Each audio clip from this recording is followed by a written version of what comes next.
right. Hey, Algo fam. Welcome to our intermediate Python bootcamp. I'm pretty excited and I have been waiting this bootcamp since we end the beginner one.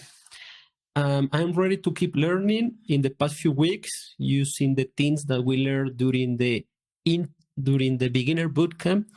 I was able to create my own project and even I was able to integrate the contract with Flask.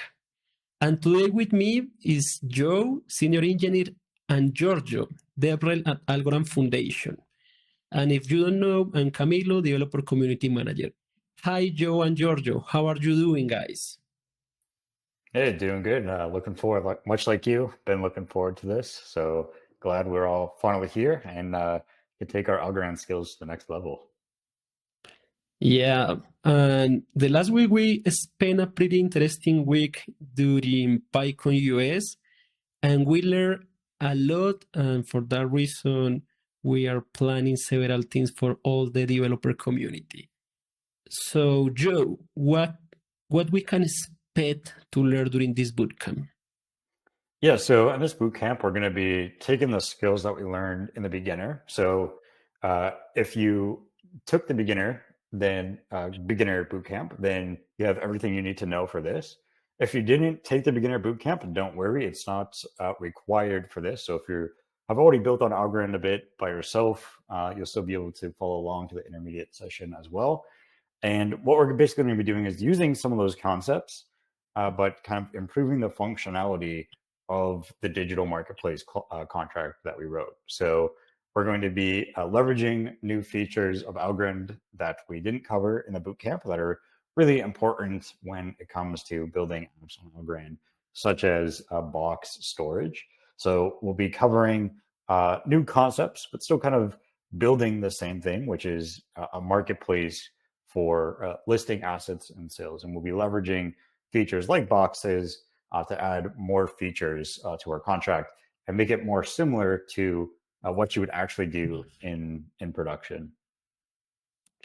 Wonderful. And we are almost ready to keep learning with the Algo Farm, but I have some announcement. The first one, you will receive the recording at the end of each session that will happen through the email that you use to register.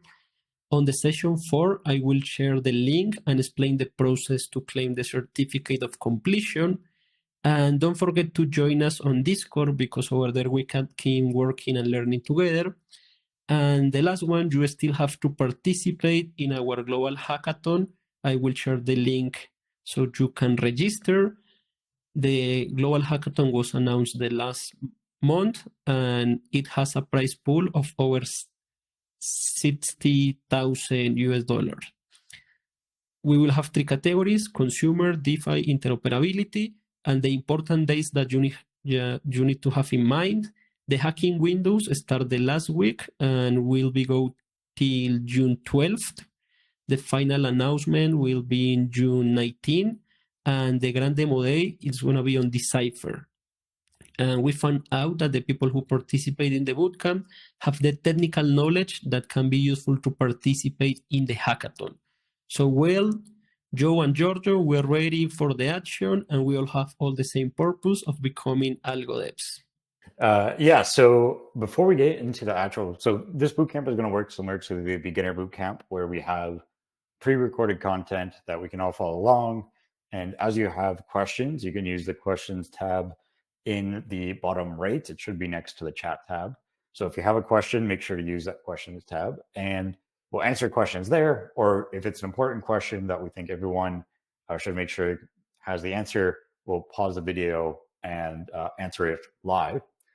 Now, before we get into the pre-recorded content, I just want to make sure that we're all kind of on the same page in terms of our environment setup and what we need to do to get started here. So again, if you've done the beginner bootcamp, you kind of know everything that we're about to go over. But if you haven't, we're just going to do a quick summary and make sure that everyone has their development environment set up and ready to go.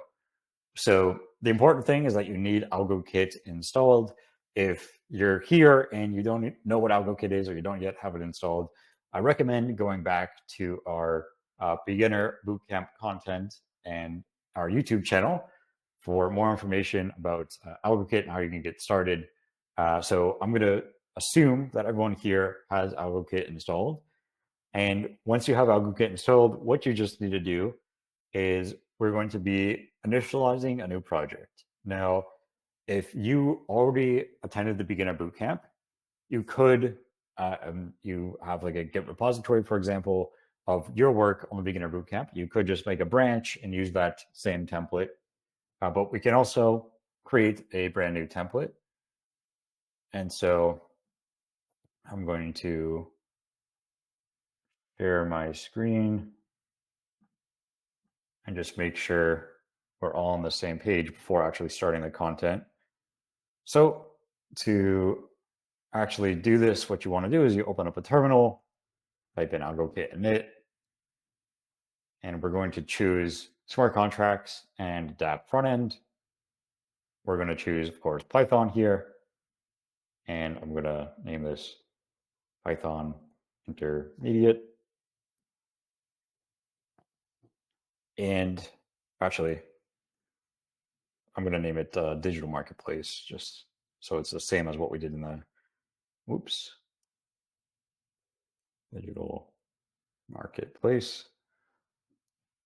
And we're going to choose the production template. We're going to name this Digital Marketplace. And we're going to choose Python. I'm going to skip the CD. And this is going to set up a project that's basically exactly like the project that we did in the beginner session. So again, if you already have the beginner project set up and you just want to use that, you can just make a fork or branch and do that. But this is how you can get started with a clean slate if you prefer that. And the video is going to be showing getting started with a clean slate to make it easier to follow for people that might not have attended the bootcamp. But once we do that, then you should see all your dependencies installed and you can get started. So I'm just going to come back and let me check to see if there are any questions about that setup process. Again, hopefully that is a familiar process for everyone here. And if we are all good to go, then we can start with the content. And I'm not sure why NPM is taking so long to install, but anyways, we can go ahead and get started with the content. So let me, actually that just finished. So if you're on VS Code, you should see something like this. If you're on JetBrains, you'll see these two directories under the projects directory. And you just want to make sure that you can, we're going to start actually with our digital marketplace contracts. If you come down to smart contracts, digital marketplace, and then your contract.py. Joe? Yes. I'm sorry to interrupt. I think that you're still sharing the single window from previous VS Code. Yes, thank you. So let me go ahead and share the correct window. All right, so if we come down in our contract.py, you should see this hello method. And this is where we're going to be spending most of our time today, is modifying this contract for all of our new digital marketplace features. Okay, so if you see that and everything is set up, then we should be good to go. So let me stop sharing my screen and we can go ahead and play the recorded content. And again, if you have questions, bottom right in the questions tab, that is the best way to get your questions answered, either live or as a response in the questions tab. So let me find the right video here. Oh, I keep hitting the wrong thing. Share video. We'll start here. Awesome. We're finally ready to start coding the contract. Okay. So what should we start with? Let's say that let's think about creating this contract. And before we start, let me remove this method that we are most definitely not going to need. I'll put some placeholder code, and that's it for the moment. Okay, so if we think about it, this new contract will be associated with many different sales. So I don't think that we need to save in this global state of the contract anything. We don't need to save the asset ID. We don't need to save a price. We are going to find. We're going to have to find another alternative way to store this information such that it is unique to every sale that we handle in our application. However, that's not global information. So if you didn't know, this would be like you can create a contract with more than one method. So for example, you could, I'm sorry, I'm gonna input some wrong symbols at some point, but you can do an ARC4. That's an ABI method, for example. We're going to need a parenthesis, and this should be a create equal to allow.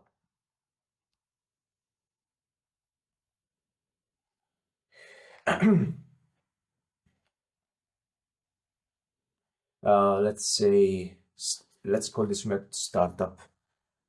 This is just, I'm just writing some examples for you to understand like how you would create custom methods to create an application.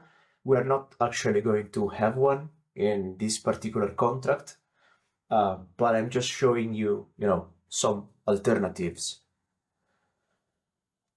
So we can call this startup. We don't need any arguments or return values at the moment.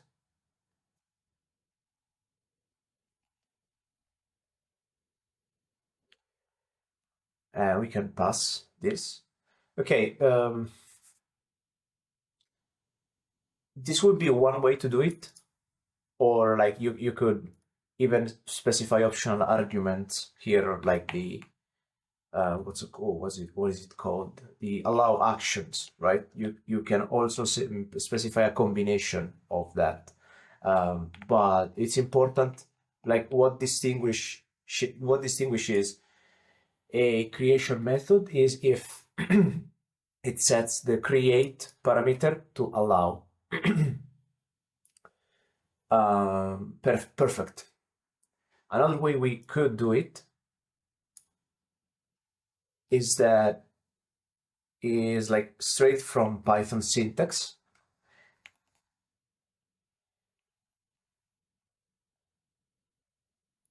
If any code that you write in this method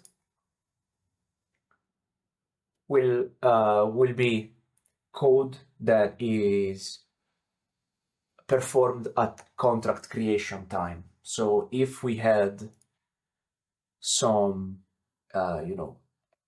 variable right here, like so, this would be also a valid contract, and this would make sure that the variable is set to 15 at contract creation time. Let's make sure that we can actually compile this contract, and we can do that by typing algokit project run build.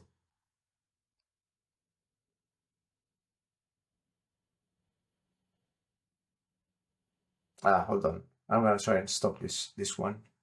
Okay, cool. Yeah, the reason that I try to stop it is because we are positioned as a home folder, as an active folder at the root of the project. And we don't want to be there. We want to just only build the contract project. So let's step into that folder, which you will find by going to projects and then the contracts subproject. Okay, now we can try and build the contract.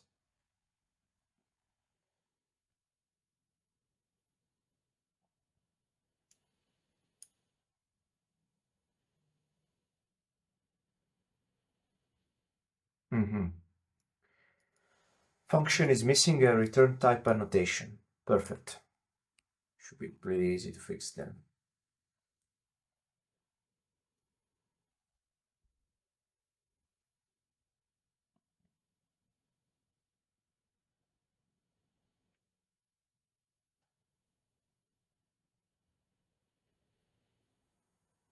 Okay. So yeah, this is a valid contract, and if this is like classic Python syntax, and the same meaning is carried over to the AVM world. So if you use this method, it also executes at contract creation time. Now, in order to convince ourselves of that, we can take a look at the TL. And so this contract starts here. Okay, so contract is being created if the application ID is set to 0. So if this is the very first call to a contract, the ID will be set to 0 because the contract does not exist yet. And that's how the code can detect that a contract is being created in this very call. That's how, by the way, earlier we had like a create allow clause. That's how the code detects that it is being created at that moment. So if that is not 0, we go into the main entry point, which is right here. Now, we don't have any other method other than create. So I'm pretty sure that like actually this perhaps, let's see, the number of arguments. Okay.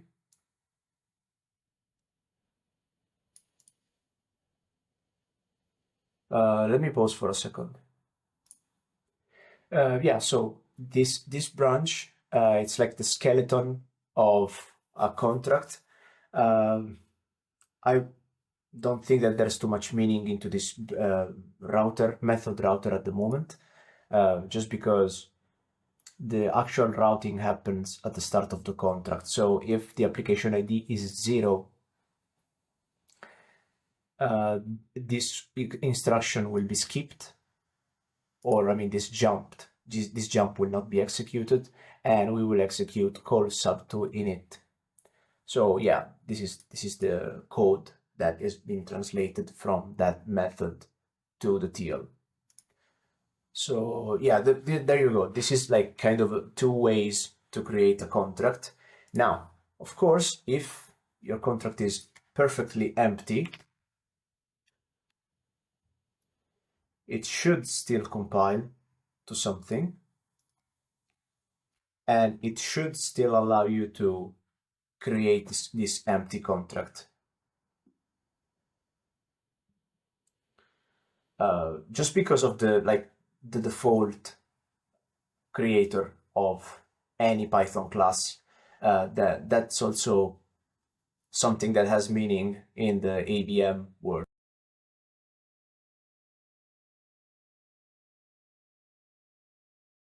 Create this empty contract. Just because of the default creator of any Python class, that's also something that has meaning in the AVM world. Back the TL again. Yeah, so this is just a simpler version of that routing, method routing that we've seen. And we can see that like if the application ID is not 0, then the assert will succeed and the contract can be created. Of course, we observe no side effect to this creation. The only side effect that we will observe is that this application will be stored on the chain and it will be given an application ID. Okay, so sorry for the tangent.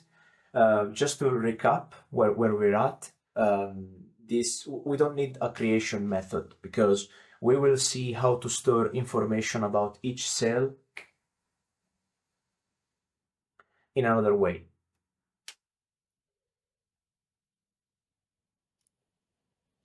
And I'm thinking what we want to do is let's write a method that allows the creator, like the manager, let's say, let's call it the manager of this application, to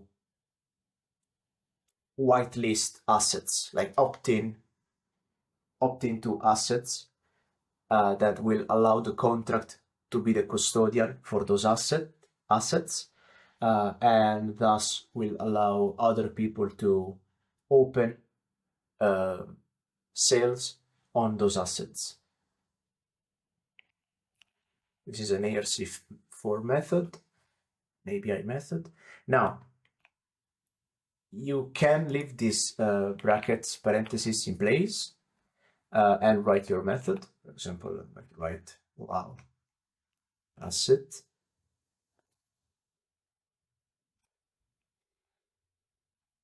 And this returns none just for the moment. And this is correct syntax. But for a Python decorator, if you don't have to have arguments or inputs to the decorator itself, you can actually remove those and it's still correct. Okay, so what we want to make sure is that only the creator of this contract, well, do we actually? No, I don't think we do. Like perhaps anyone can allow this contract to opt into assets. So let's allow everyone. But we want to make sure that we don't allow the same asset twice or more than once. So let's write an assert not global. Now we need to import that. Oh, actually, perhaps global. Perhaps now it's a good time to get familiar with linting utilities that AlgoKit comes with. So we should have an AlgoKit project run lint. I'm pretty sure. Oh yeah, we do. But the way that it is set up with the lint command is that it will not actually change your files. It will only tell you if they have errors and what those errors are. What I like to do is step into algokit.toml, which is like the file that AlgoKit uses for, you can see you have the build command, the test command. So anytime that you write AlgoKit project run, the definition for that run command is essentially a list of commands for your terminal, but they are kind of neatly organized in this file. Now, bear in mind that this does not apply to project run. I'm sorry, to AlgoKit project commands. So AlgoKit project, and then if we do help, we have some utilities like such as bootstrap or deploy or link or list that are independent of this file. Whereas AlgoKit project run help we can see that all the utilities that can be run from AlgoKit project run command are actually the same that are defined in this file. So by changing this file, you can change project specific commands. And that's what I'm going to do right now, because lint is fine, but I also want a linked. There's a simpler way to do this. Let's copy all of this, and can we call this, like, for example, lint fix? No, we cannot. Only with the dash. Lint fix. Yeah. So we want to remove the check from black. We want to be able to reformat our files, and this also needs to be added to rough. MyPy never corrects your code, so I'm just going to remove this line. And now we have a new command that can execute like linting fixes for you. And so to prove that, if we run again, if we try to list all the subcommands available to AlgoKit project run, we should also have lint fix now. There you go.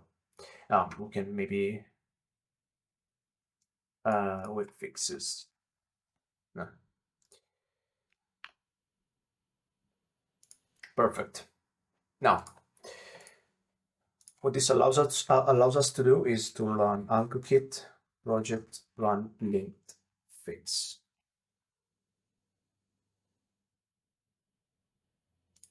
Okay, perfect. And you know, it is not, now the code is not too long, such that we can have a lot of errors, but it's a good habit to have, like to run these things every once in a while you code, because like they keep everything tidy and you don't have to do so much messing around with the syntax of your code. Okay.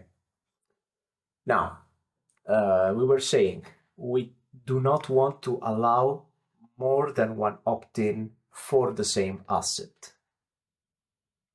So the way that we can do that is to check whether this application is already opted in to that asset. And if we already are, well, let's stop the method.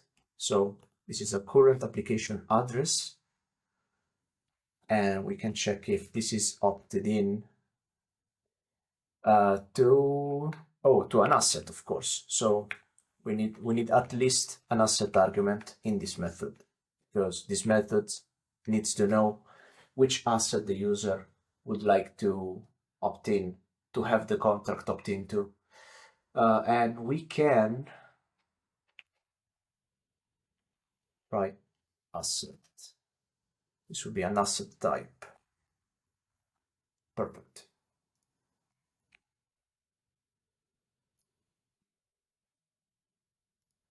So, perfect. Yeah, we can do that. And so this is saying if we're not already opted in.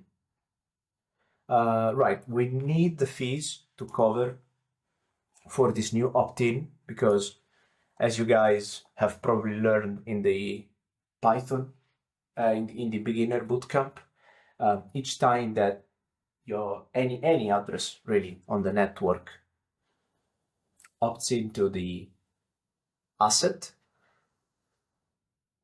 that requires that address to lock a small amount of algos to essentially keep a balance and keep accounting of that asset.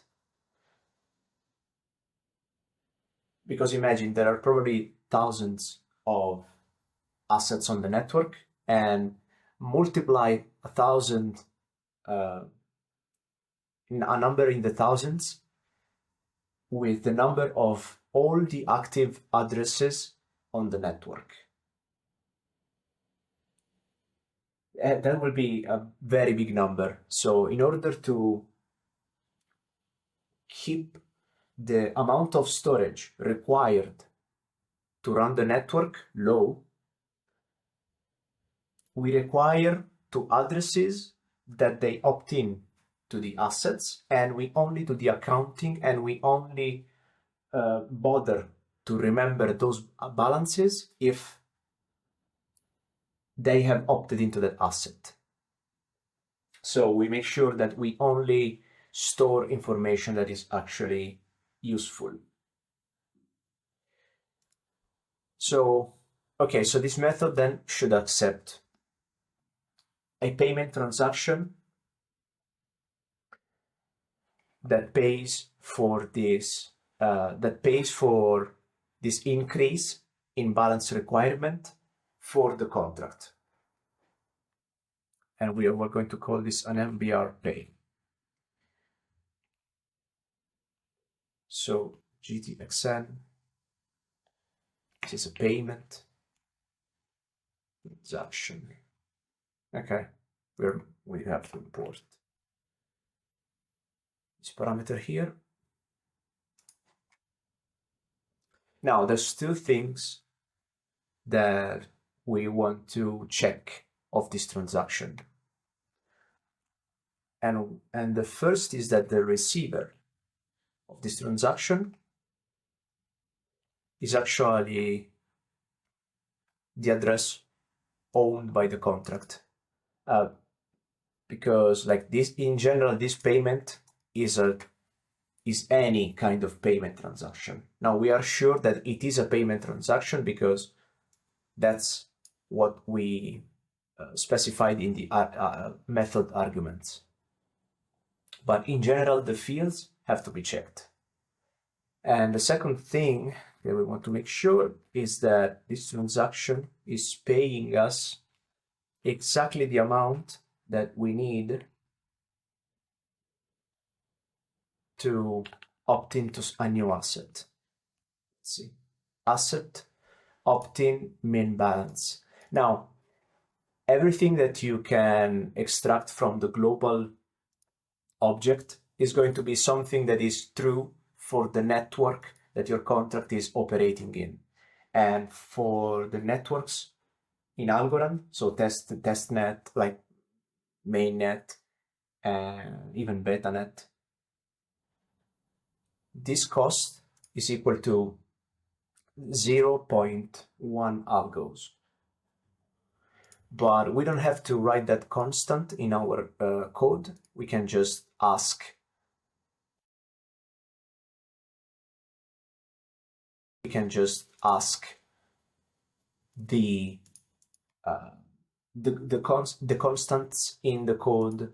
The constants in the network to know how much we need, and this is a value that is true to the whole network, so there is no ambiguity here. Let me show you the page where you can find some of this information. Okay, so you should be able to see the page with the global. Now we are in the TL, which is the underlying low-level language of Algorand Python. It's not crucial to know how this works. We are only here because I'm showing you that there is a global instruction, and this instruction will can give you asset opt-in, min balance.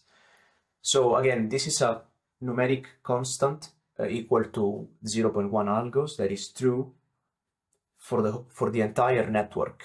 So there is no risk in reading this from the network because there is no ambiguity. The network will tell you correctly how much it takes to increase your balance to opt in an asset. Okay.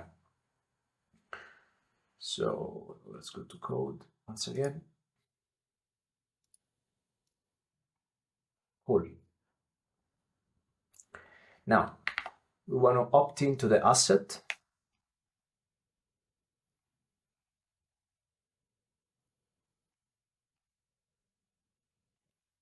And we do this by sending to the network an asset transfer for that asset where we are the sender and the receiver.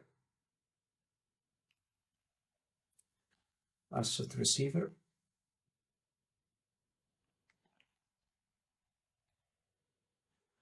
application address. And the asset amount will have to be 0.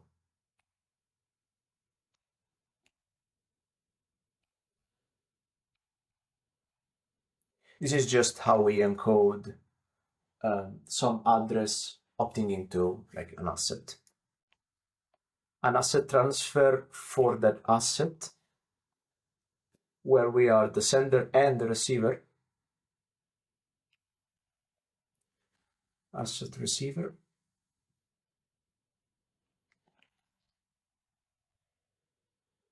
Application address.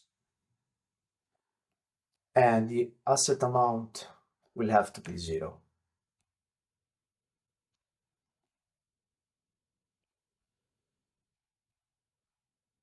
This is just how we encode some address opting into like an asset. Okay, perfect. Now, the next thing is going to be actually people depositing into the contract. Now, well, actually, now this is a good place to stop and start with the next recording.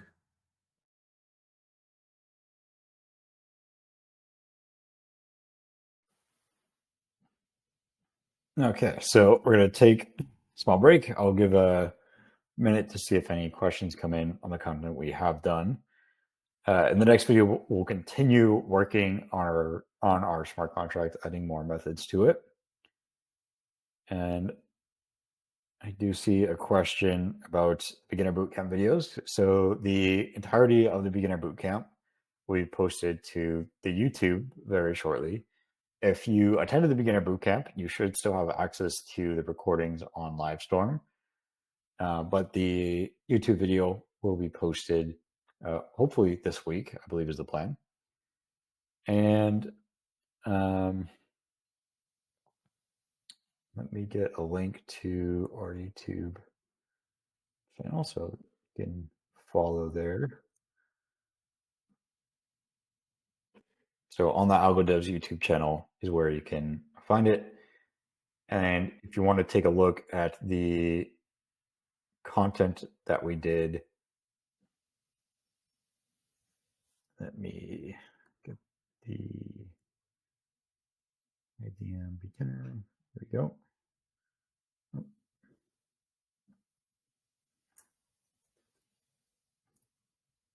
Let me post this link as well. So that the GitHub link, the PyDM beginner yen, that's the content that we did, or the code that we did in the beginner. So if you want to just review the code and see what we built there, you can check that out. All the code is commented as well to add a little bit more clarity in case you are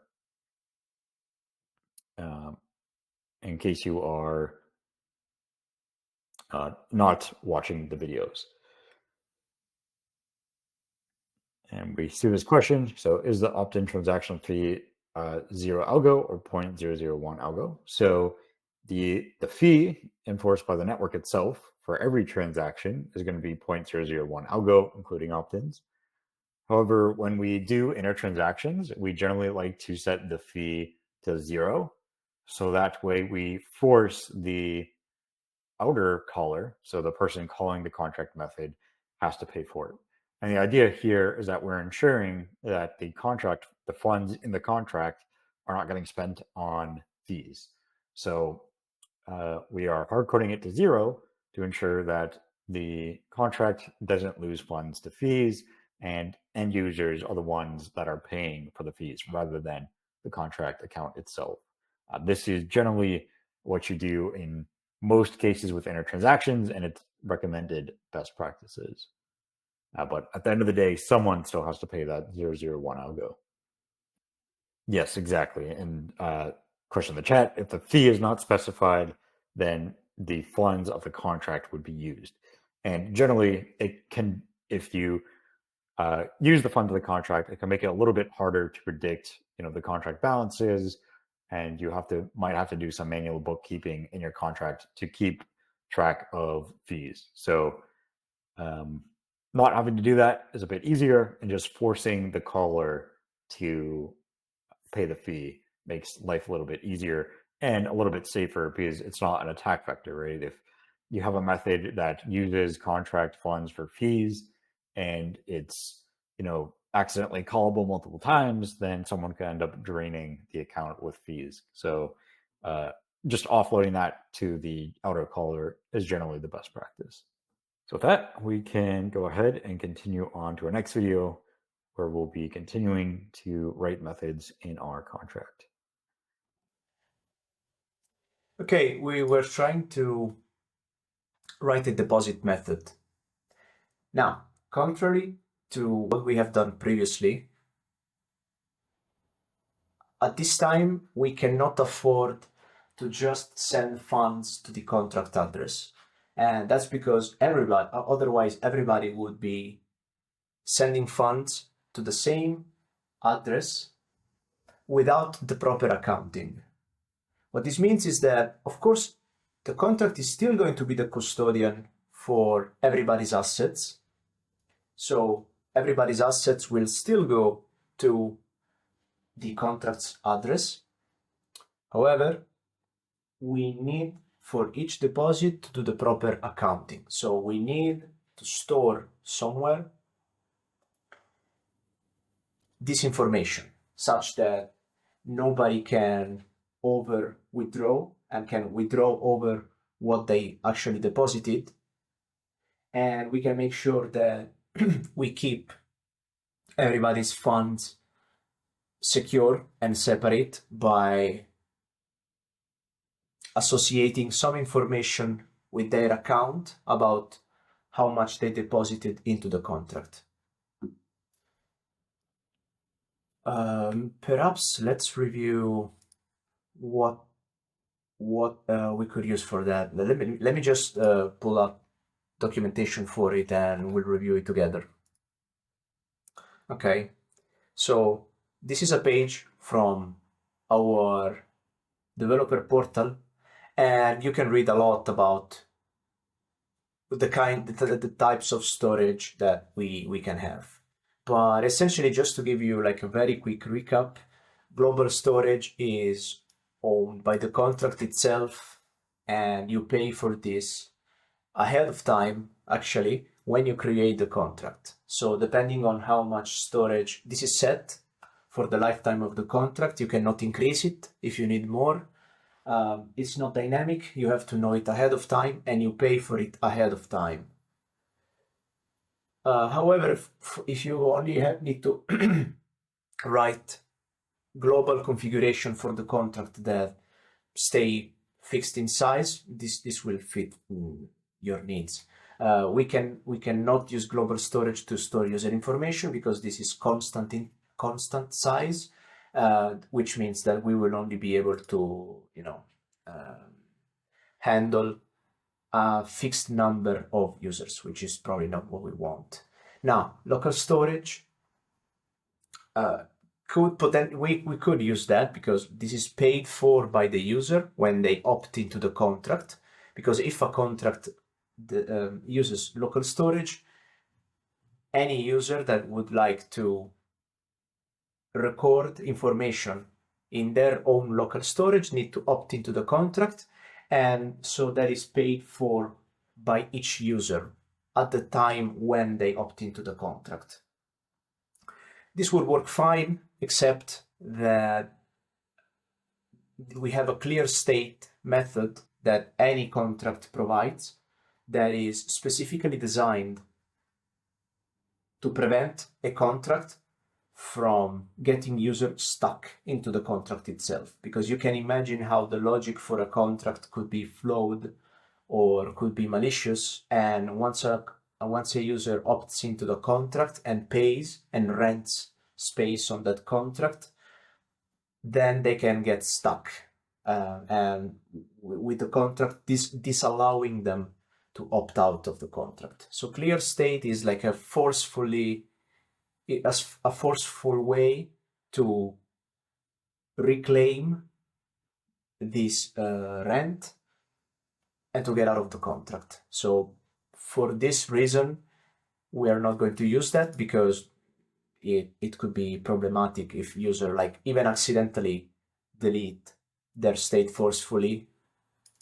You would need to have very complicated mechanisms in place in order for you to prevent this clear state issue. So this leaves us with the box storage. Box storage is a kind of storage that is kind of the best of both worlds in a sense, because for starter, this box storage is unlimited, is uncapped. It has no upper bounds. You can have as many boxes as you want. Each box can only be of a fixed size, up to 32K. But in theory, you can have as many as you want. But boxes do not have to be known ahead of time, and therefore can be created dynamically by the contract. And that makes them perfect for our use case, because each user that wants to use this application, we will be able to create a new box storage that's dedicated to them. We will give this box a key that is specific to that user or to that cell. And yeah, this is owned by the contract. So by definition, it is immune to the problem of a clear state, meaning that the data is not owned by the user and it's not of the user to throw away. We will see this because actually, in order to create a box, it is the address of the contract itself that needs to rent, that will see its balance increase, and we'll have to have funds for this box. So in the global storage case, it is the address of the creator of the application that needs to rent the space. In the local storage, it is the address of the user of the contract.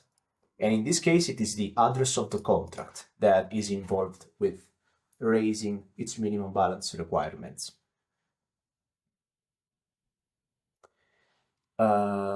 So yeah, this is a bit of theory that we need. Let's jump into the code.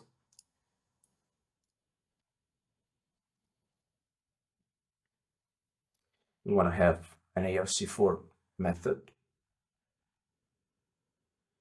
And we'll call this, for reasons that we'll talk later, first deposit. Okay.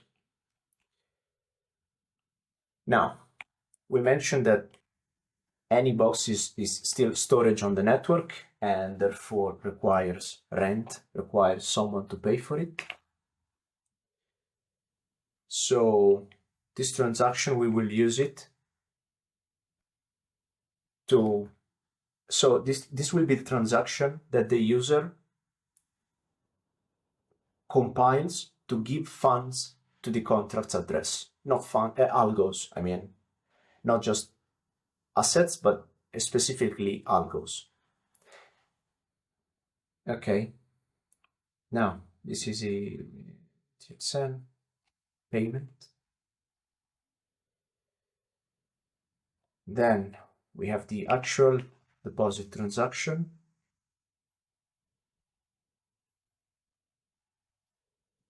It's an asset transfer. And then we have a price.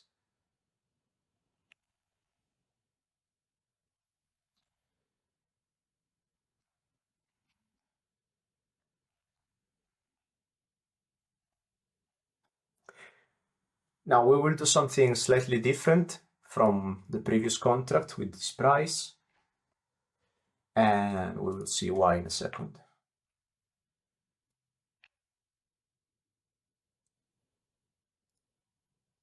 Okay, great. Let's handle this MBR pay.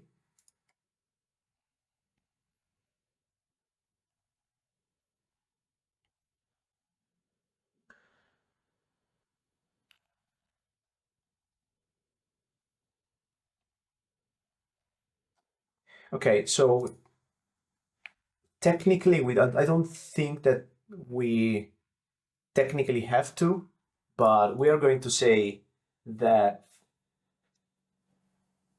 the sender of this payment must be also the person that called this contract method. We don't have to, as long as the funds get into the contract. I think we're fine with anyone paying for this and the user depositing the funds. But this is just one more variable that you would have to keep in mind. So let's just say that they are equal. So you don't have to think about the cases where they can be distinct accounts.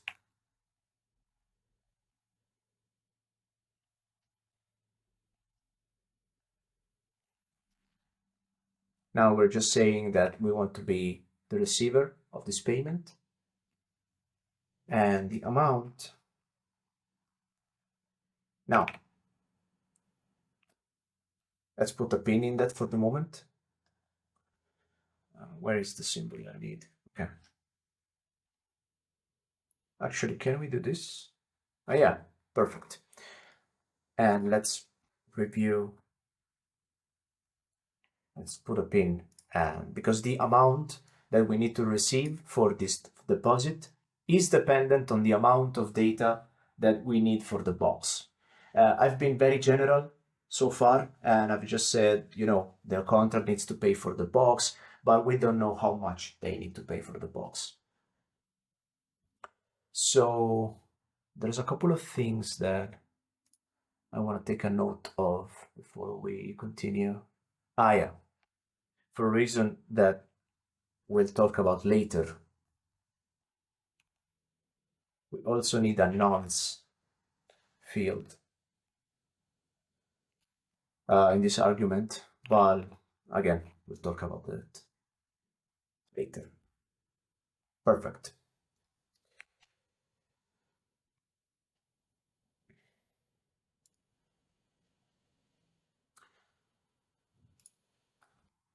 So what we want to do now is precisely calculate, depending on the space that we will need, how much our balance increases. And for us to do that, let's jump to this page, the algorithm parameter tables.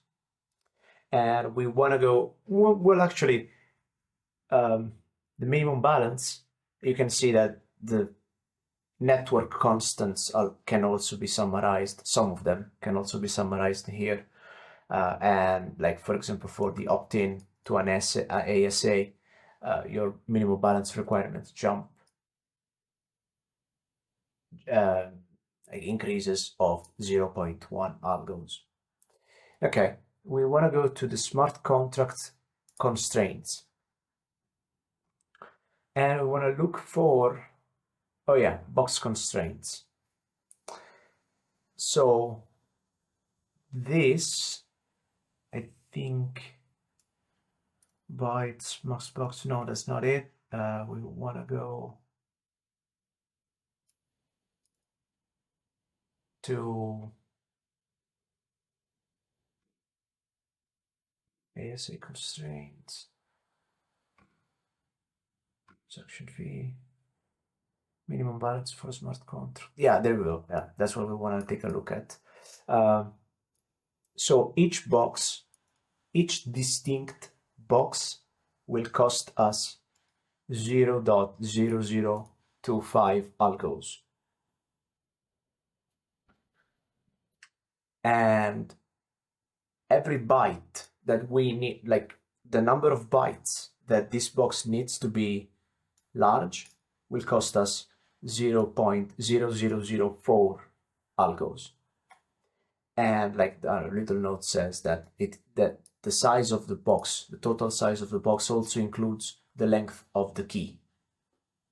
Okay. I think we want to make a note of this. So let's copy this information, and I'm quickly going to my IDE to make a note of this.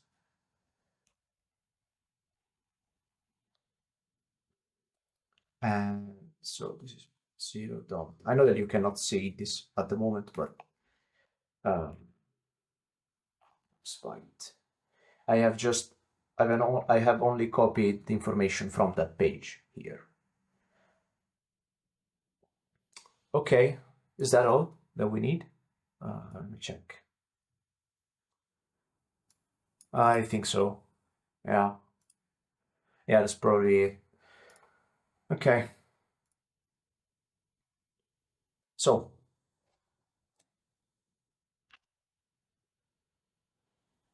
each box will represent a single cell, and we need to determine the key of this cell. The minimum set of information that we need to uniquely identify a cell is the seller and the asset that they are selling. So let's say that we need okay. So just because I know it, I happen to know that an algorithm address is 32 bytes long. Hold on, let's say that the key of this box to the value, well, this is equal to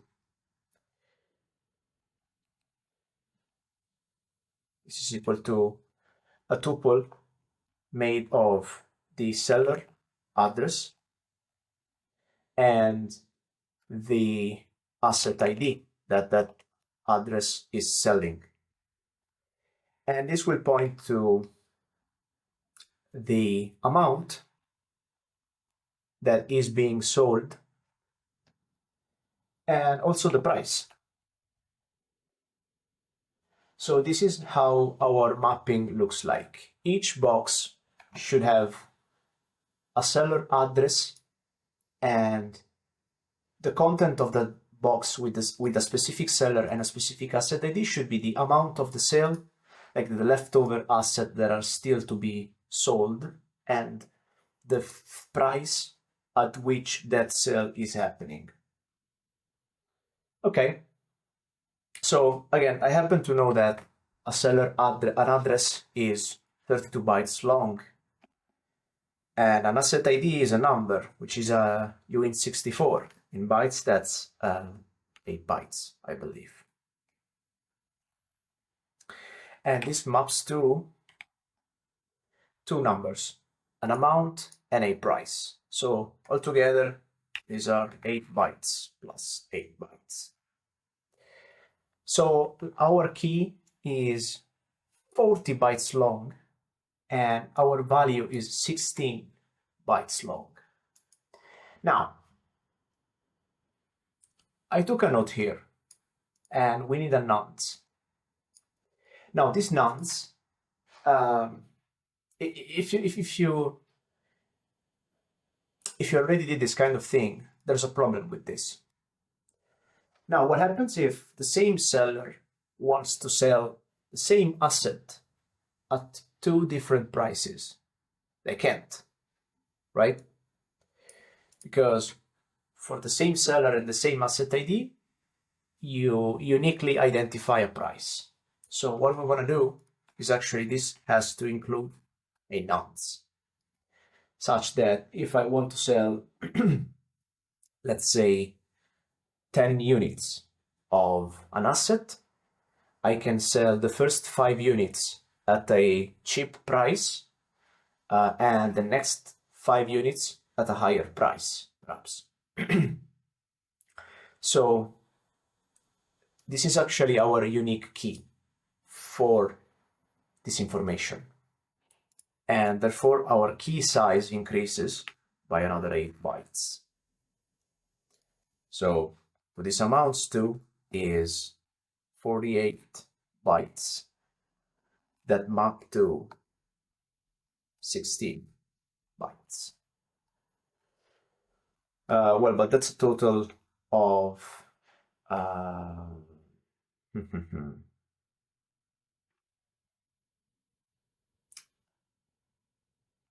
that's a total.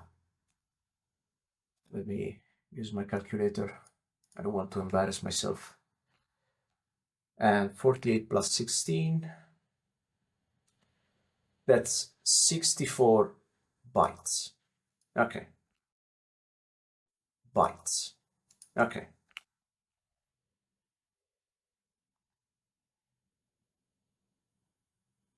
Okay, so we now know how to calculate the amount that we need to receive in this contract for this box. And that's the base amount for a distinct box. So this is in algos. We need the amount in micro algos. So multiply that by a million. Is that right? Well, 10 to the 6. So we need to carry the decimal point by 6 positions. So this should be 2,500 microalgos, and that's plus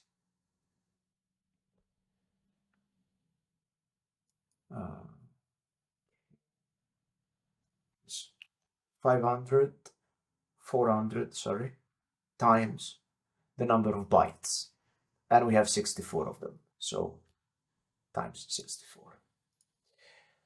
We will need to wrap this number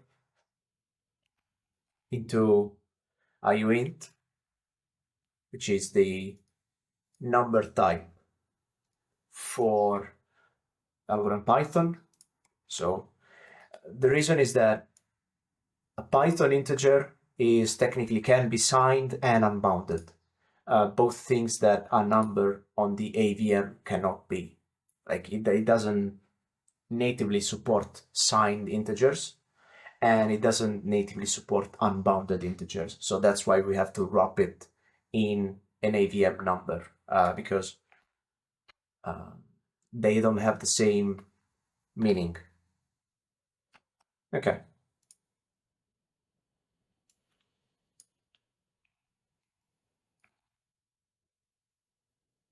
Good. What's left to do for us is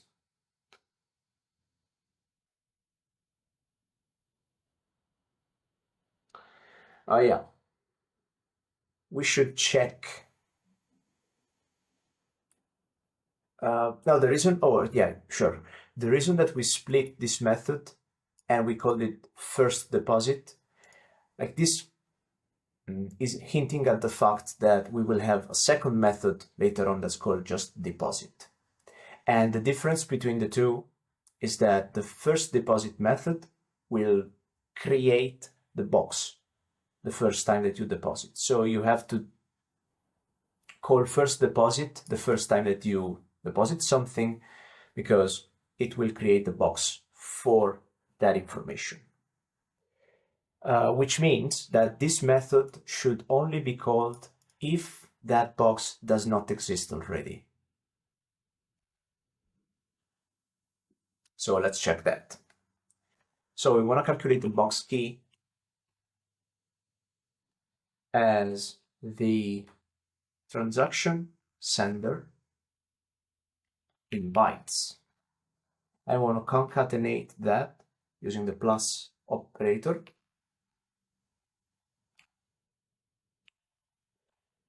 to the asset ID, right? And that's the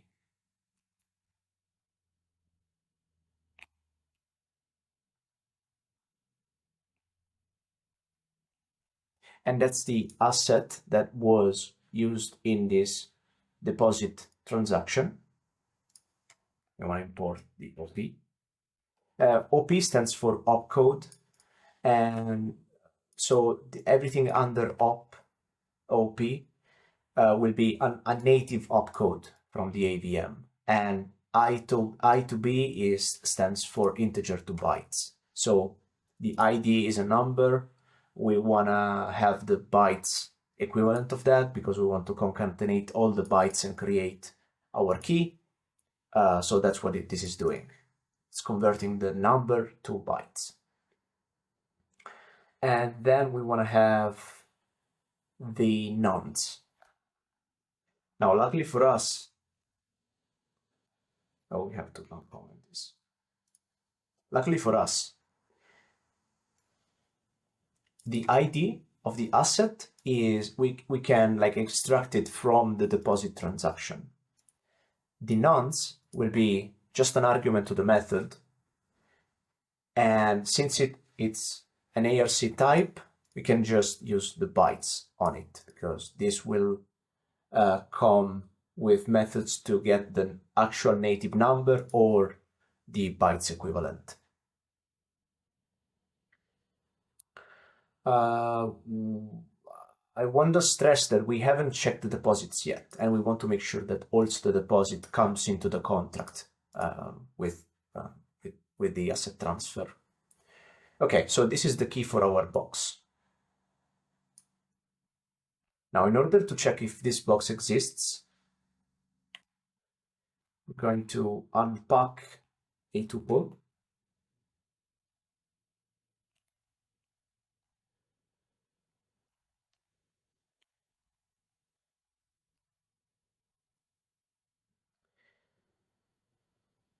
If we try to read the length of a box, that will tell us the length if the box exists. And if the box doesn't exist, this will be 0 and this will be false. So with this we can, this is one of the side effects of this opcode is that we can check if something exists. So we're going to assert that this does not exist. Perfect.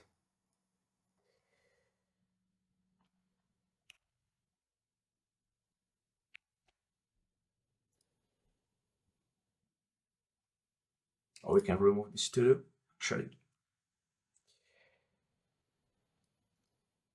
Okay. We want to check now the asset transfer. Again, we're checking if the sender is equal to the person that called this method. We don't have to, but it's easier if we do. Less variables to keep in mind when we're going to testing.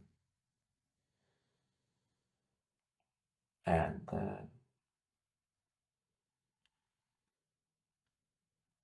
asset receiver, this will be this has to be the application address. We want to make sure that the funds are going to the contract.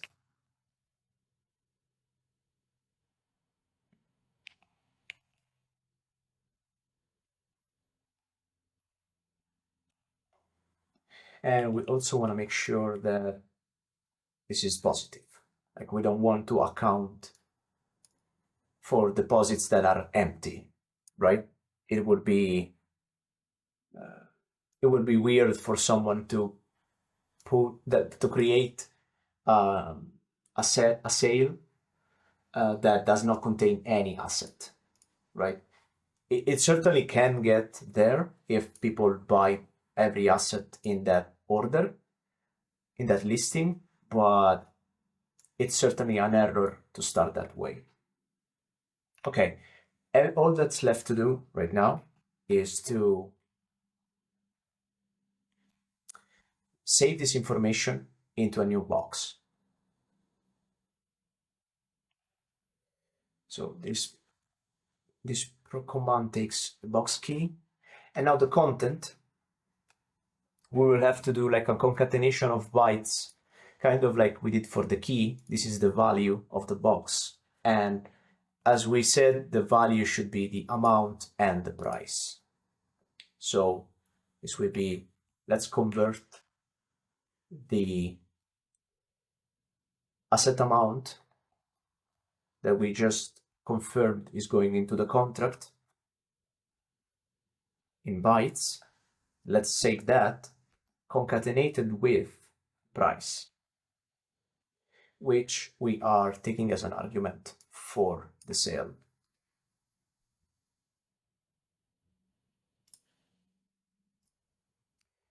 Before we end this recording, I just want to make sure that we talk a little bit about this cost, right? The user is paying something to the contract in order to store information about the sale. Well, what happens when the sale is over, right? So that's something that we will cover. So don't worry, the user will be able to recover this cost from the contract.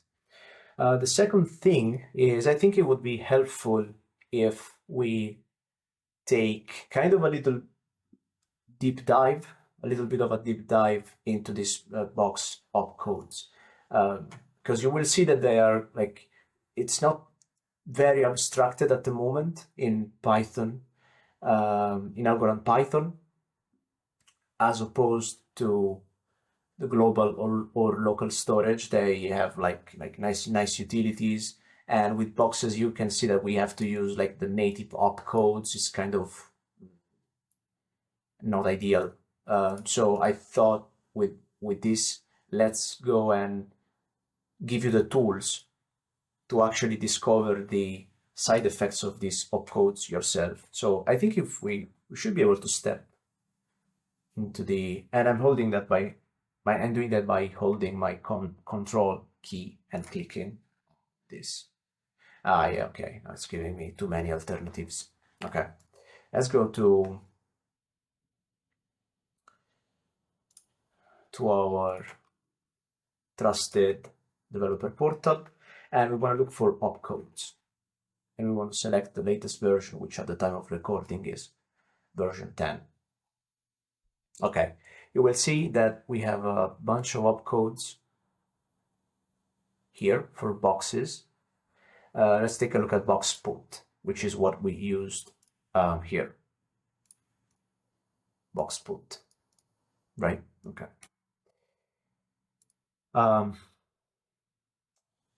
So it says that this opcode replaces the content of box A with byte array B. Fails if A exists and they have different length, and creates A if it does not exist. So this is we have checked in the code that this box does not exist. So if it does not exist, it will create it. So this is kind of doing both jobs at once, because we could use box create by itself, but then we have to specify a size for it, and it's kind of just easier to use box put. And this is doing like two things at once. There are reasons why you would want to separate these tasks, and that is like for boxes that exceed some limitations. That is really advanced use cases that we will not see. We're talking about very large boxes. Most users should not like encounter these problems right away. Let's go into the code once again and see if this method is complete. Yeah, I think so. So let's stop this recording right here and start the next one. All right. So at this point, we've covered two of our functions here. And as you can see, we're using similar concepts that we covered in bootcamp, like being able to deposit to the contract and covering the MBR. But now we're introducing boxes, so we can store more data. And the idea here is that in our beginner bootcamp, we had a bunch of different contracts for each listing, and now because we have box storage, we can have one contract that has everything. And that is exactly what we set up in our first deposit. We set up that box, we set up that storage, so we can use it going forward. So I don't see any questions. I'll give it a minute or two to see if any questions come in as we pause here, and then we can get started with the next video.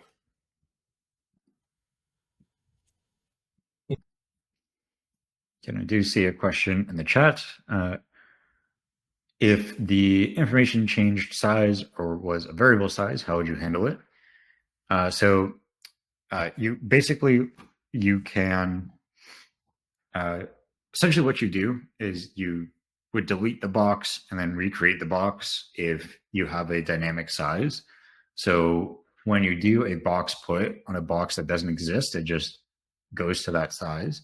So basically, if you're not sure if the size of the data is the same or not, or you like manually check and it is not the same, then you would do a delete box and then do a box put. And that will ensure that when you box put, you don't get a size mismatch error.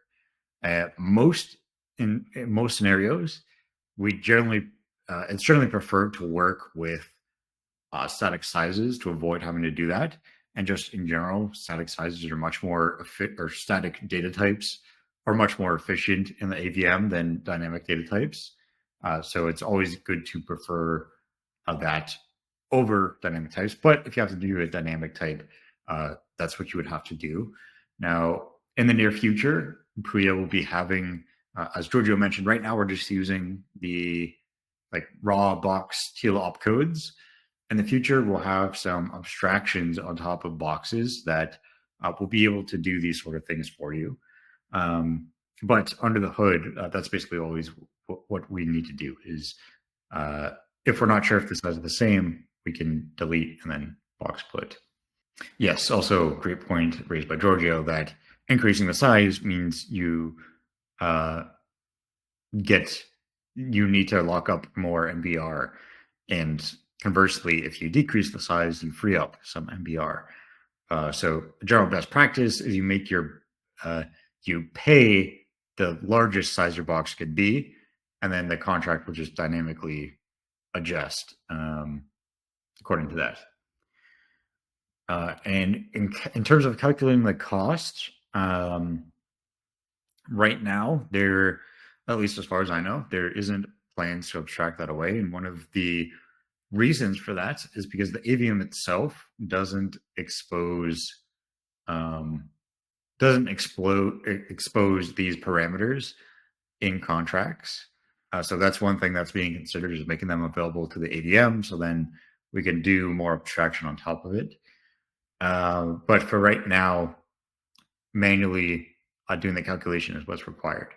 Now, there's also an alternative approach that could be used in this scenario, but not necessarily in every scenario, where the minimum balance requirement doesn't actually change until the box is created. So what you can do is you can basically save the minimum balance requirement before the box, check the minimum balance requirement after the box, and make sure the payment covers that size of the box that was created. And if it doesn't, then it will fail because you don't have enough minimum balance requirement.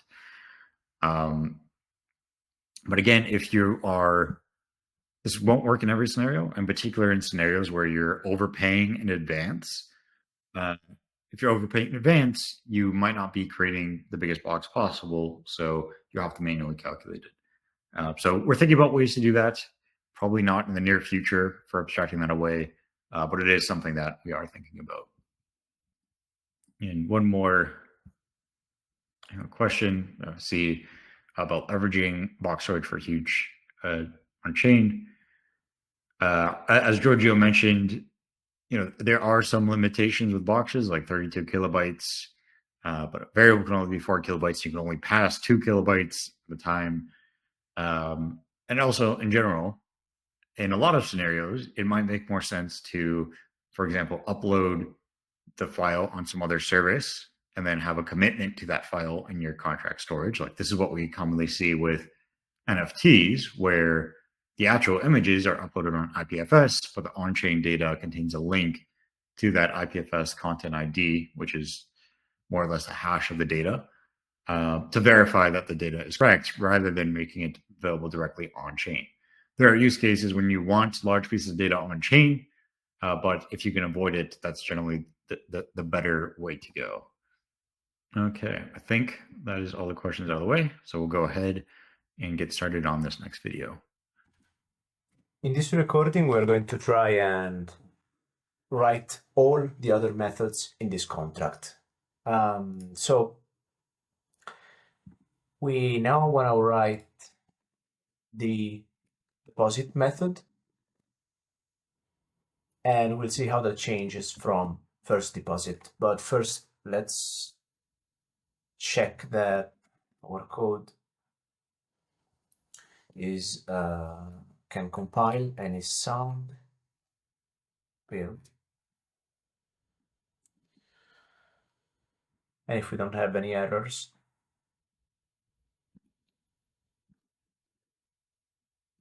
I see.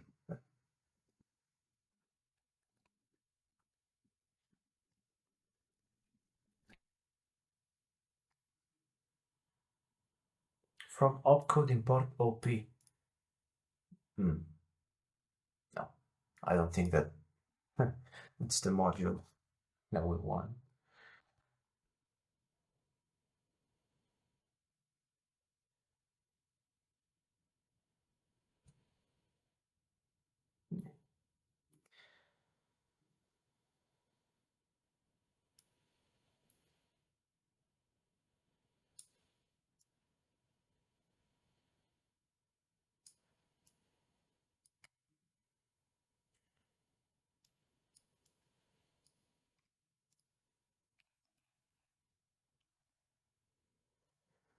Maybe we're missing a none as a return type annotation.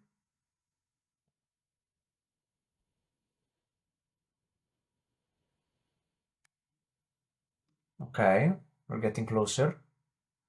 Right, of course. So we are composing an inner transaction, but so far we haven't sent it. So we just need to submit it.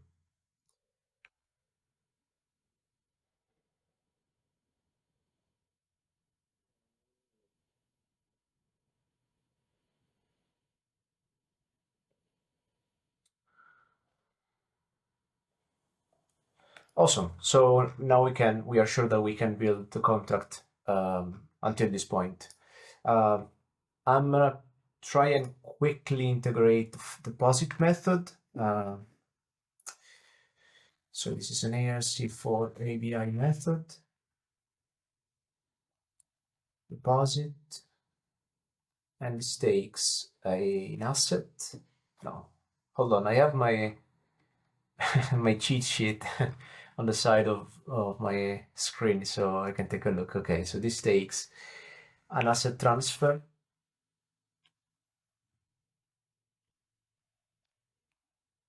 and a nonce.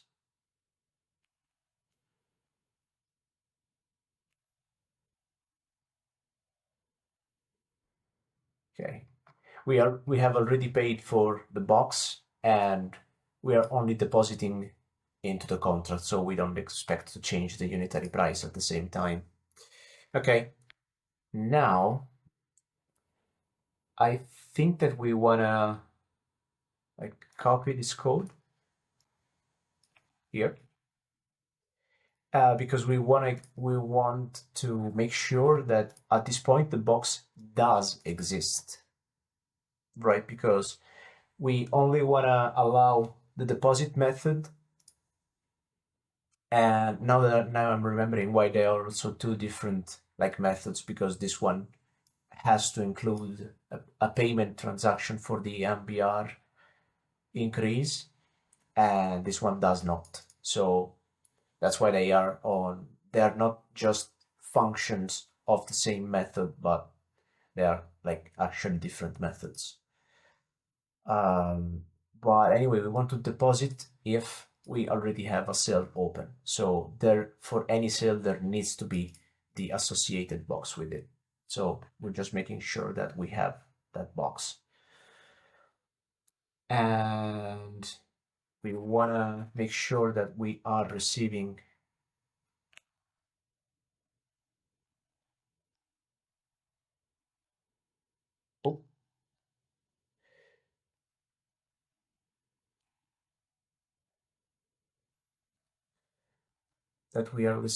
the assets.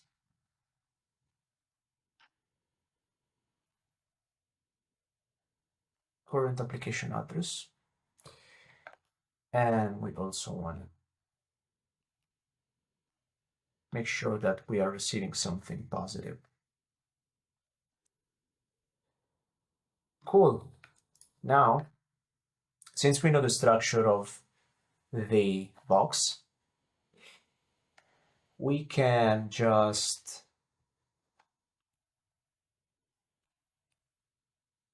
read from it, like knowing exactly where and how to index into the bytes of the box.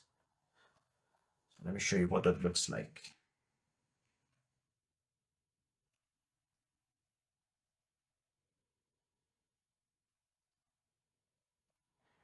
We extract from the box key at index 0 to 8. So this is exactly the size of one number. And if we take a look at this method, we put in the box the first number is the first 8 bytes are the same number, which is the initial deposit. So what we're reading here is the current deposited amount. And we want to replace that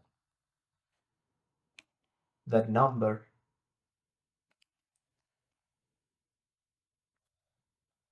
what's the signature here?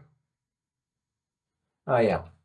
So this should be the starting index for the write. Let's check. If we step into the opcode, write byte array C into box A. So C are the bytes that we want to write, A is the box key, starting at offset B. So yeah, correctly, we want to write 8 bytes to the start of the value of the box. And the value that we want to write is the bytes representation of the current deposited plus, oh, remember, the B to I is the integer representation of a number. So now this is an integer in our program and we can add and do arithmetics with it. And so we take current deposited and we add it to the asset amount, okay? And this is actually everything that we need to do. Now let's write the method to modify the price of a current sale.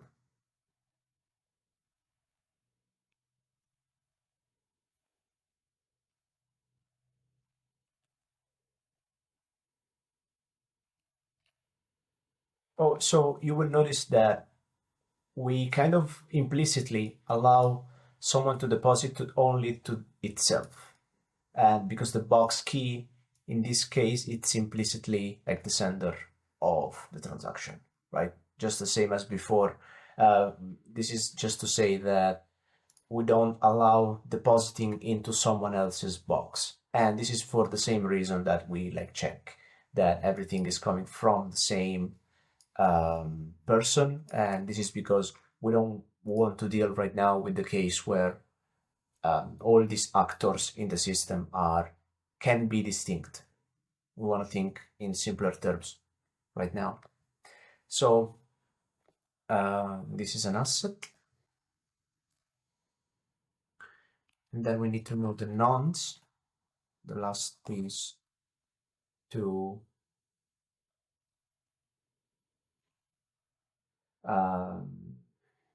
pinpoint the box. The new price that we want to write, it's also a number. And this method is simple. Oh, I forgot about that. And it's the same deal. So the box key only the asset is going to be this. And then, yeah, we should just be able to do a box replace.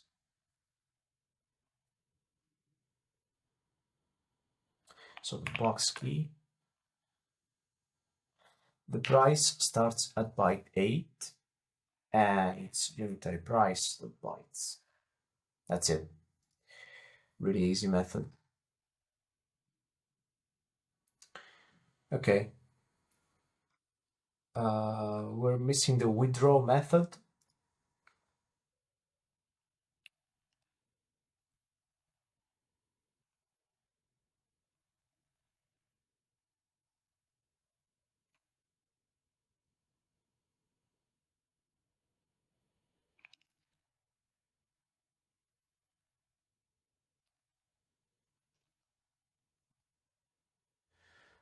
Okay, we need the pieces to identify the box.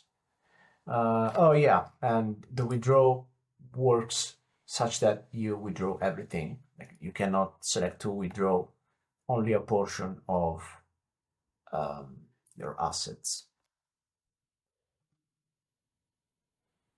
And ideally, if you just want to withdraw a portion, you can just create a new order. Or you can modify this method to allow for withdrawing just a portion of your order. But this is just simple to code. And it's not that hard to modify if you want it to do something different. Okay, so box key, it's going to be this. And let's save before we delete the box that contains all the information. Let's save how much is currently deposited into that box. So this would be an extract box key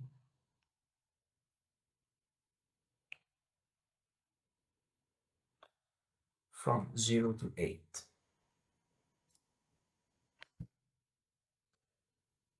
And yeah, then we want to delete the box. This function that we're about to call delete returns something either way, and I think it will raise some error if we try to ignore it. So let's just assign it to a variable, and like it's common Python like standard, let's say, that anything that begins with an underscore is something that you can safely ignore. So what we want to do is, oh yeah, give back to the user what they sent to us to pay for the box, which this is why we have to delete it first and then give back the algos, because the other way around wouldn't necessarily work. Because there could be at some point in time there could be just enough algos in the contract to hold for all the boxes, and so if you try to subtract the algos before deleting the box, the network would just refuse that transaction. So let's send the algos back.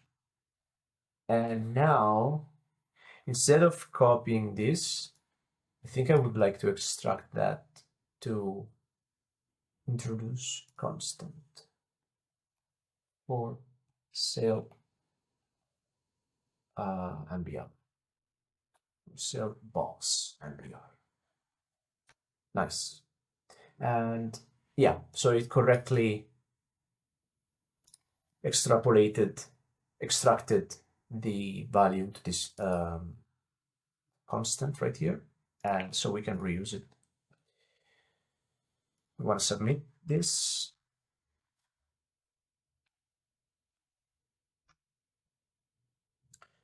And yeah, we also want to give back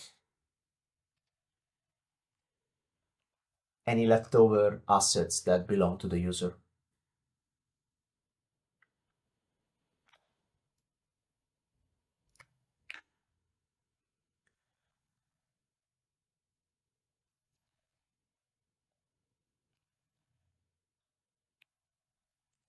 Oh, sorry, I forgot to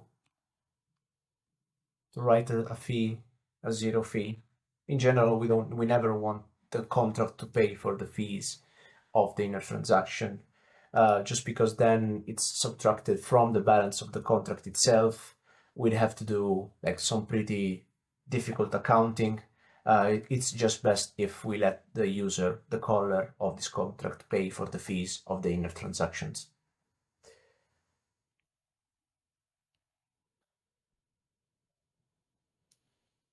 Okay.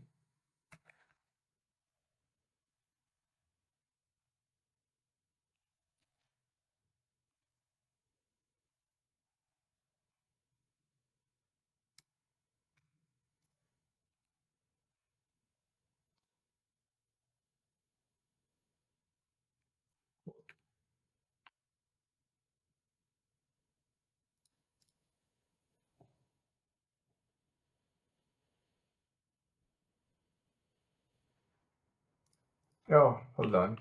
Without even looking at what errors I got, I I immediately saw that I forgot to submit.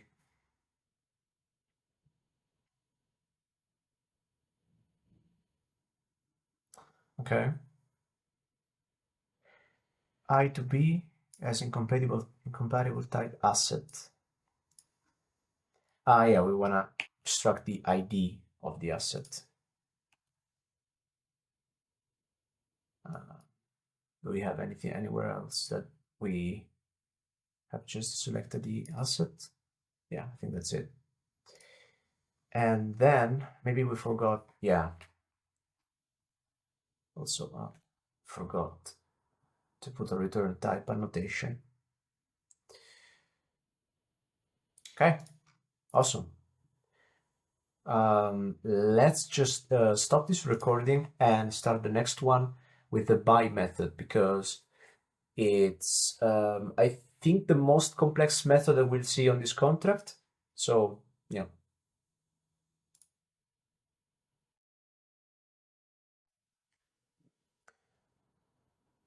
Let's write the buy method now. But first, let's review actually a property of the algorithm assets that we kind of haven't mentioned, because in the beginner bootcamp we kind of assumed that we were in a nice simple case, but there's something that we need to consider in this method. So let's go to the documentation page, and you will see that these are the asset parameters, and they have a total supply. And out of this total supply, you can specify an asset with decimals. What this means essentially is that let's quickly go to the code editor, and I'm just going to write some code, some numbers to give you guys an example. So we have algos, right? And we can have one algo, but that's not the lowest denomination, and that one algo is one unit of the currency, right? But that's not the lowest factor or fraction that we can actually use of an algo, because we can use up to 6 decimal places. Let's separate them maybe with an underscore, so it's easier to see.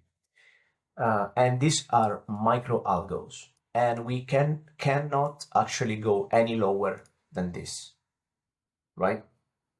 So, okay, that's cool. What does this mean?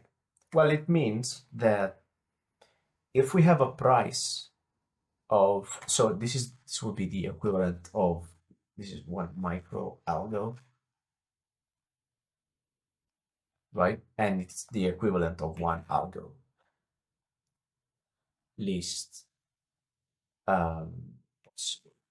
denomination.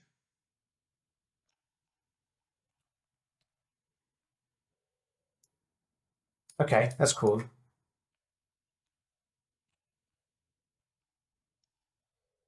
But I have a price. I know the price of algo, and it's, let's say, 30 cents. This is a totally fictional number, by the way.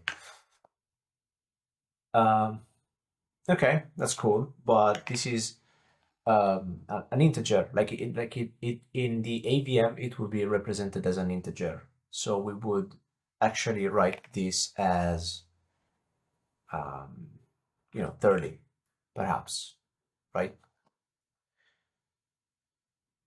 Yeah, let's make a slightly more complicated example, and let's say that the price is $2.30 per algo. And in this example, this will be represented as this number. So this has 6 decimal places, and this is going to have 2 decimal places. Okay, what do you think happens when we multiply 1,000,000 times 230? So multiply one algo times its price. So using my calculator, well, I don't need the calculator for this one. This is 230 with 6 zeros after it. Okay.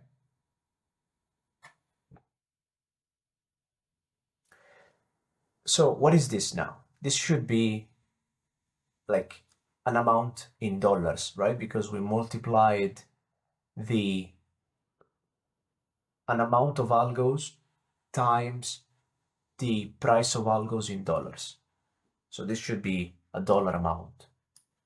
So a dollar amount, we know that it has 2 decimal places. So what do we get? Like 2,030,000 and something. I don't know what even would be this number right here, but if we cannot just delete or ignore or truncate these 2 decimals. No, something else is going on. So it turns out that when you multiply 2 numbers that are written in this fashion, which is called fixed point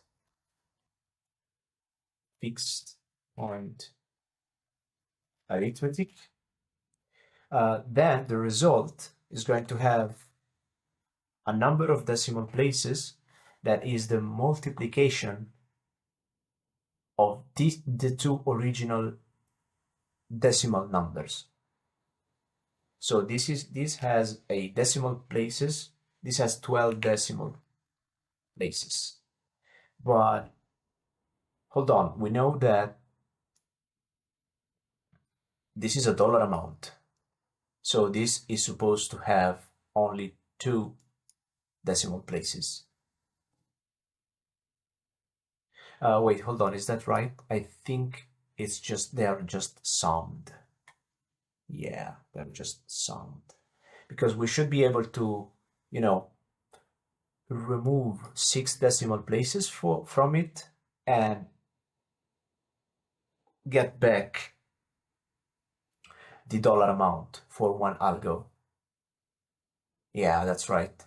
So if we remove the 6 decimal places, then we correctly have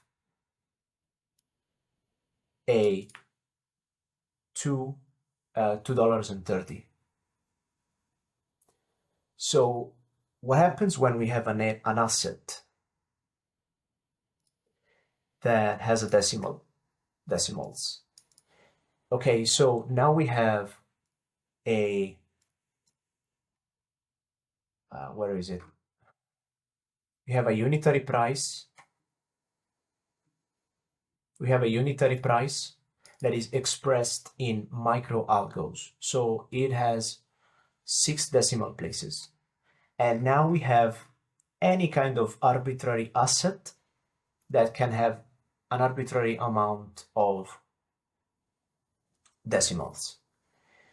So this means that when we calculate the quantity times price,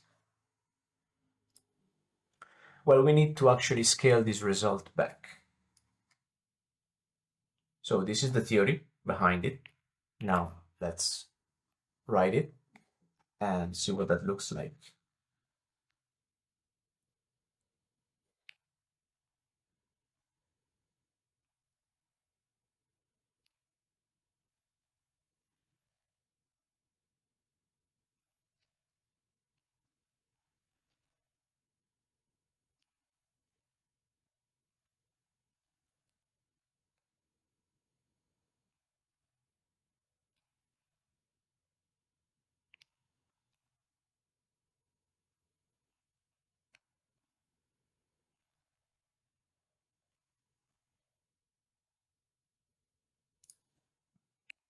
Let's not forget return type annotation.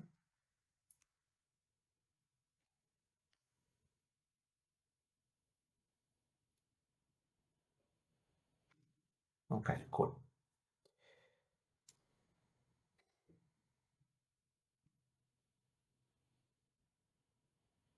So we want to know what's the current price, and we do that by writing some code that we have written before. I'm just going to copy it for the moment.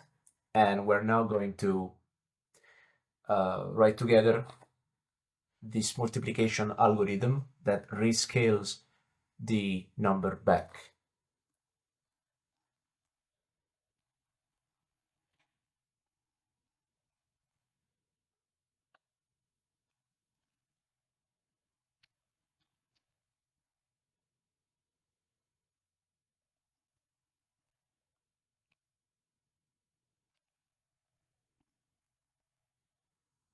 Right? So this is basically this step right here. I'm sorry, well, we modified during the explanation, but the correct result is this, right? And so this is this step. We take the number in the notation, fixed point notation, and we multiply them together. And in general, we get a big number, right? Because this depends on how many decimal places there are in the inputs.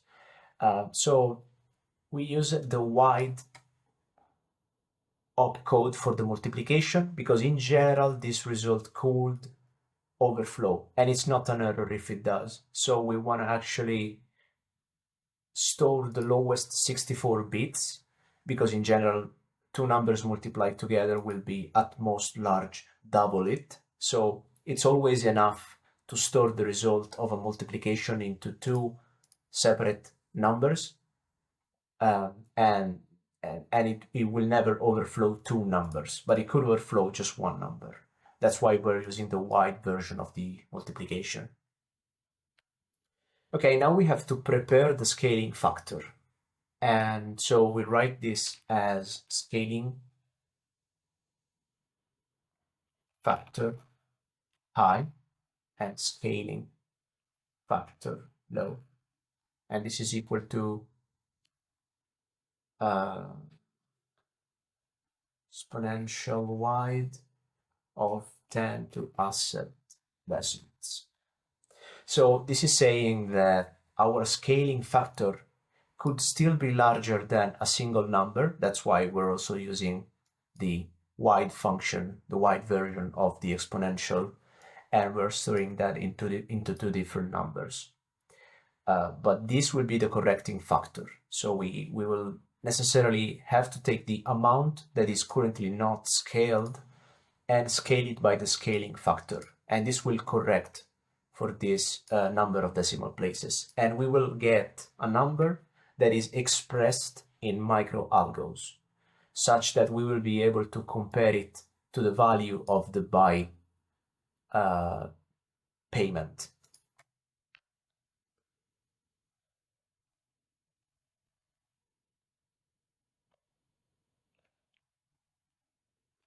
quotient low. Let me first write it, and then we'll talk about it.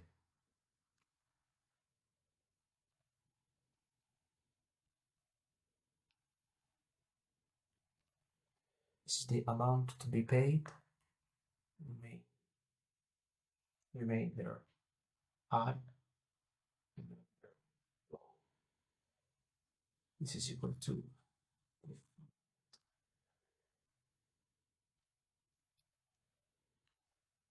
scaled high and then the low, and scaling factor high and low.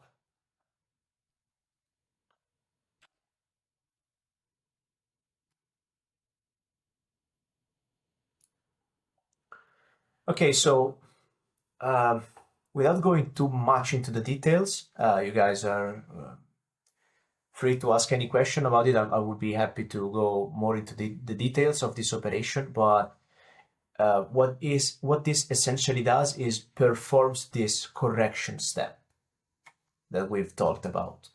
And it corrects it by the correct amount such that we end up with an amount to be paid in micro algos. And so this remainder high and remainder low would be these digits right here, which we are happy to discard because they are lower than our lowest denomination for micro algos.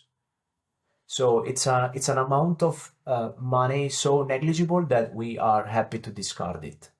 Okay.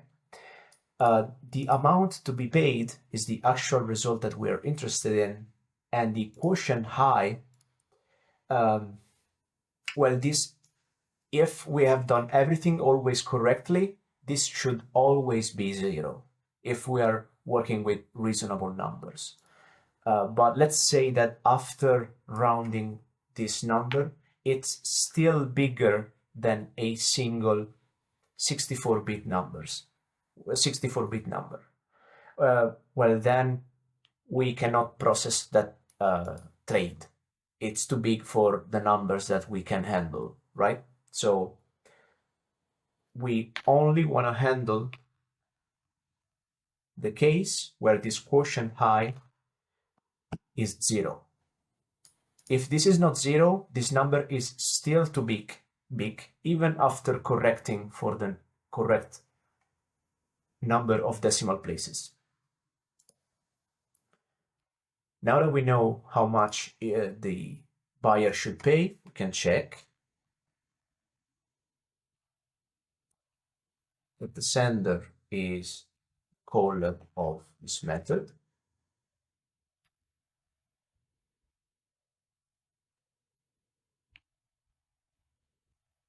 And that the receiver is the owner.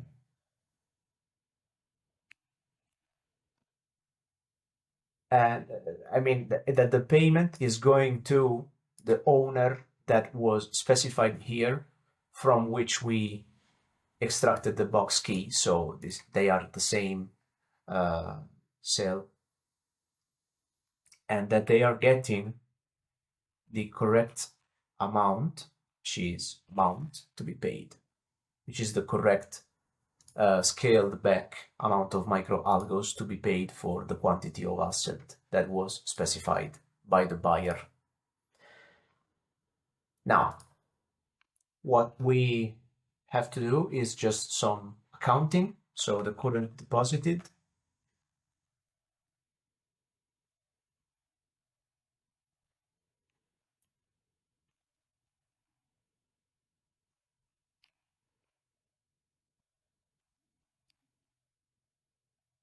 (0 and 8), and we want to replace that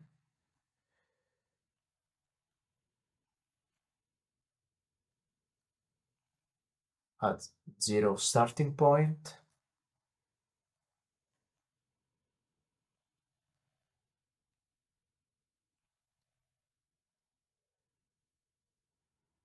by how many assets were bought.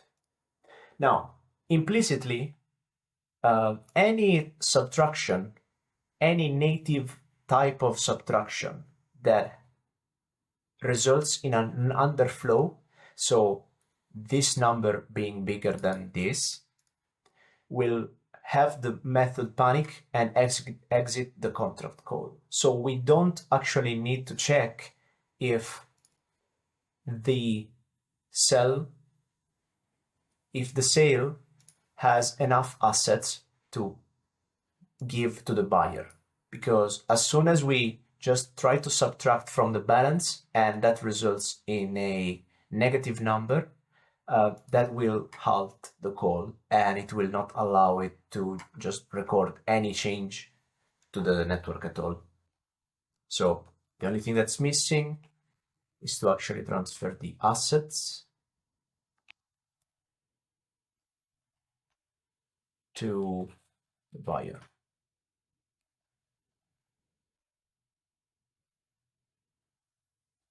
Asset receiver should be transaction sender, and the asset amount should be quantity. And we don't want to pay for the fees within the contract. Now, if we've done everything correctly, this should compile.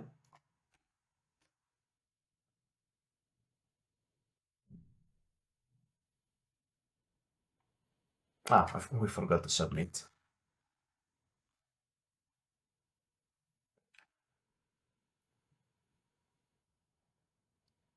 Okay, great. So our contract can at least compile, and now to convince ourselves that it actually works, we should write some tests for it. So that's exactly what we're going to do in the next recording.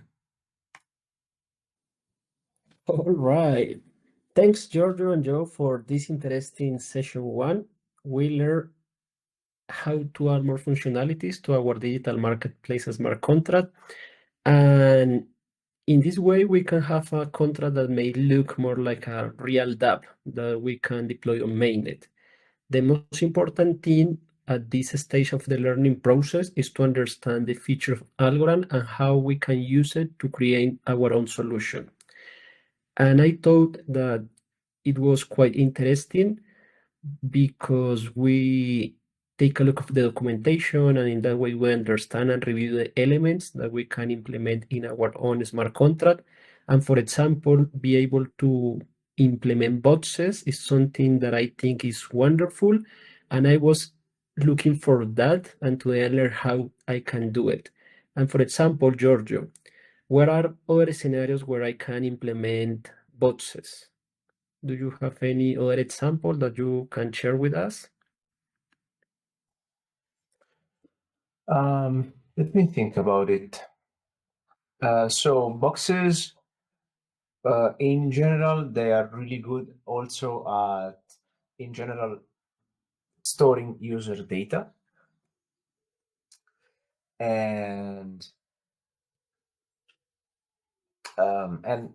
also very good for storing global data that for which you don't know the size ahead of time when building your contract. So they are really good because they cannot be deleted by the user. They are owned by the contract, and they can be dynamically sized.